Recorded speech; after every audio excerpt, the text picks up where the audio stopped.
వంశాధార నదిపై గొత్తా బ్యారేజ్కు మూడో ప్రమాదిక హెచ్చరిక కొనసాగుతోంది. అయితే ప్రజలు ఎవరూ భయపడాల్సిన అవసరం లేదని ఇరిగేషన్ అధికారులు చెబుతున్నారు. ఒరిస్సా నుంచి వస్తున్న వరద ఉధృతి తగ్గుతుందని తెలిపారు. 4వ ప్రమాద హెచ్చరిక జారీ అయ్యే అవకాశం లేదని అంటున్నారు ఇరిగేషన్ అధికారులు. మరిన్ని వివరాలు మా ప్రతినిధి షణ్ముఖ్ అందిస్తారు. వంశధార నదికి వరద ఉధృతి పెరుగుతుంది. దీంతో గొట్ట బ్యారేజ్ దగ్గర మూడో ప్రమాద హెచ్చరికలు జారీ చేసినట్టు ప్రభుత్వం జారీ చేసింది. ఇప్పుడు మనం చూడొచ్చు, ఇక్కడ గొట్ట బ్యారేజ్ దగ్గర ఉన్నాము. ఇక్కడ దాని ఉధృతి ఎలా ఉంది అనేది మనకి ఇక్కడ క్లియర్గా కనిపిస్తుంది. ఇప్పటికే నిన్న ఉదయం నుంచి ఈరోజు ఎర్లీ మార్నింగ్ మొదటి ప్రమాద హెచ్చరిక జారీ చేశారు. ఆ తర్వాత 11 సమయంలో రెండో ప్రమాద హెచ్చరిక జారీ చేశారు. ఒక గంట క్రితమే మూడో ప్రమాద హెచ్చరిక జారీ చేశారు. అయితే దీని ప్రభావం ఎలా ఉంటుంది అనేది మనతో ఇక్కడ ఇరిగేషన్ అధికారులు ఉన్నారు, వాళ్ళని అడిగి తెలుసుకునే ప్రయత్నం చేద్దాం. సార్ చెప్పండి, అసలు దీని ప్రభావం ఎలా ఉంటుంది? ఏ ఏ మండలాలకి, మన జిల్లాలో ఏ ఏ నియోజకవర్గాలకు, ఏ ఏ మండలాలకు ఉండే అవకాశం ఉంది?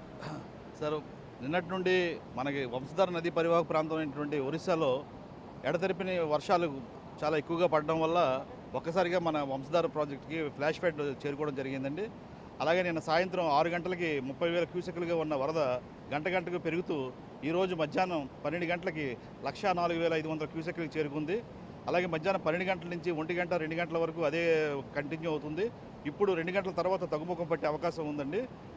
పైన పడిన వర్షాలతో పాటు ఒరిస్సాలో ఉన్న 2 రిజర్వాయర్లో నీరు కూడా ఒకేసారి ఖాళీ చేయడం, 90,000 క్యూసెక్లు ఒక్కసారిగా వదిలిపెట్టడం వల్ల మనకి గొట్ట బ్యారేజ్కి 104,500 క్యూసెక్లు వరద చేరుకోవడం జరిగింది.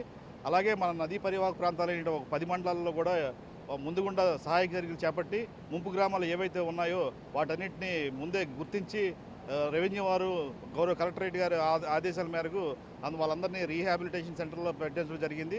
అలాగే వారికి ఎమ్యూనిటీస్ సదుపాయాలన్నీ చేయడం జరుగుతుందండి. ఇప్పుడు ఎటువంటి భయోందనలకు గురి కావాల్సిన పని లేదు. ప్రజలందరూ ఆందోళన గురి కాకుండా ప్రశాంతంగా ఉండాలని మనం చేసుకుంటున్నాం. వరద తగ్గుముఖం పట్టింది. ఇప్పుడు మనకి రేపు సాయంత్రానికి మళ్ళీ సాధారణ స్థితికి, అంటే 20,000 క్యూసెక్ల స్థాయికి చేరుకుంటుందని ఆశాభావం వ్యక్తం చేస్తున్నాం. అలాగే మన వంశధార ప్రాజెక్ట్ చైర్మన్ గారు కూడా ఎప్పటికప్పుడు పరిస్థితిని సమీక్షిస్తూ వంశధార ప్రాజెక్టు ఎక్కడైతే మన వల్నరబుల్ రీచెస్ ఉన్నాయో వాటిలన్నింటిని పర్యటిస్తూ గొట్టా బ్యారేజ్ కూడా ఇప్పుడే రావడం జరిగింది. ఆయన కూడా పరిస్థితిని ఎప్పటికప్పుడు సమీక్షిస్తూ రైతులతోటి, నీటి సంఘాలతోటి కూడా సమన్వయం చేసుకుంటూ ముందుకు వెళ్ళడం జరుగుతుందండి. సార్, ఒకసారి మీరు చెప్పండి, మొత్తం మన ఈ బ్యారేజ్ పరిధిలో ఉండేటటువంటి ఎన్ని నియోజకవర్గాలు, ఎన్ని వేల ఎకరాలకి దీని ప్రాబ్లం ఉంటుందని మీరు ముందుగా గుర్తించారు? ఆ తర్వాత ఆ ప్రభుత్వానికి ఎలాంటి సూచనలు చేశారు? యాక్చువల్గా లెఫ్ట్ మ్యాన్ కెనాల్ ఏమో 1,00,000 పైచీలకు ఎకరాలకి ఇది సాగునీరు అందిస్తుందండి. రైట్ మ్యాన్ కెనాల్కి వచ్చేసరికి 58,000 ఎకరాలకి సాగునీరు అందివ్వడం జరుగుతుంది. ఇప్పుడు వరకైతే ఈ ప్రవాహం నుంచి ఎటువంటి నష్టం వాటిల్లదని మేము అనుకుంటున్నాము. ఎందుకంటే ఈ ప్రభుత్వం వచ్చిన తర్వాత అన్ని కెనాల్స్ కూడా పూడికతీతలు అయితేనేమి, ఈ నెక్స్ట్ స్ట్రక్చర్స్ ఏమన్నా అన్నీ కూడా కొద్దిగా మనం మోడిఫికేషన్ చేశాము. దాన్ని బట్టి వాటర్ కూడా కిందకి ఈజీగా ఫ్లో అయిపోతుంది. ఎప్పుడైతే వాటర్ ఫ్లో అవుతుందో, స్టాగ్నెట్గా ఉండదో, వరద ప్రభావం కూడా కొద్దిగా మనం కట్టడి చేయొచ్చు. అలాగే అధికారులందరూ కూడా అప్రమత్తంగా ఉన్నారు. జిల్లా కలెక్టర్ గారు కూడా ఎక్కడికక్కడ షెల్టర్స్ ఓపెన్ చేసి ఏవి కావాలంటే అవి తక్షణమే సహాయక చర్యలు చేపట్టమని చెప్పారు. మాకు అధికారులు చెప్పిన ప్రకారంగా అయితే ప్రమాద స్థాయికి మాత్రం వంశధార ప్రాజెక్ట్ కింద ఏది కూడా చేరుకోలేదు.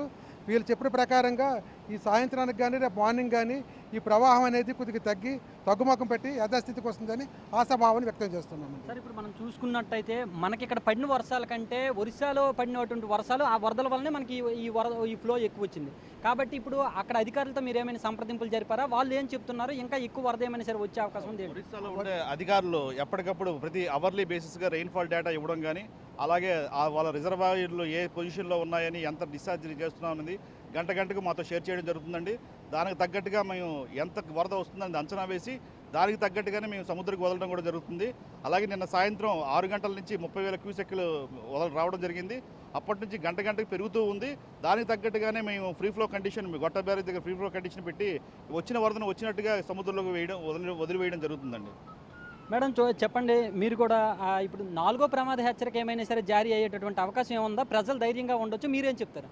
4వ ప్రమాద లేదండి, 3rd వరకే తగ్గిపోతుంది.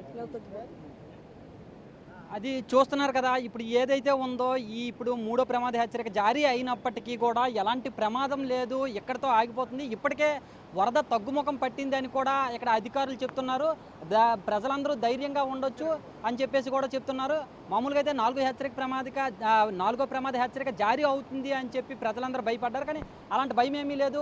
ఒరిస్సా నుంచి వస్తున్నటువంటి వరద నీరు ఏదైతే ఉందో ఆ వరద నీరు కూడా తగ్గుముఖం పట్టింది. దీంతో ఇక్కడ కూడా మొదటికి ఇప్పుడు చూసుకున్నట్టు ఒక గంటన్నర క్రితం అయితే మాత్రం 1,04,000 క్యూసెక్లు వాటర్ ఫ్లో ఉండేది. ఇప్పుడు ఇంకొంచెం తగ్గింది అని చెప్పేసి అంటున్నారు. కాబట్టి ప్రజలందరూ ధైర్యంగా ఉండాలని చెప్పేసి ధైర్యం చెప్తున్నటువంటి పరిస్థితి. కెమెరామెన్ నాగరాజుతో షణ్ముఖ్, బిగ్ టీవీ, శ్రీకాకుళం.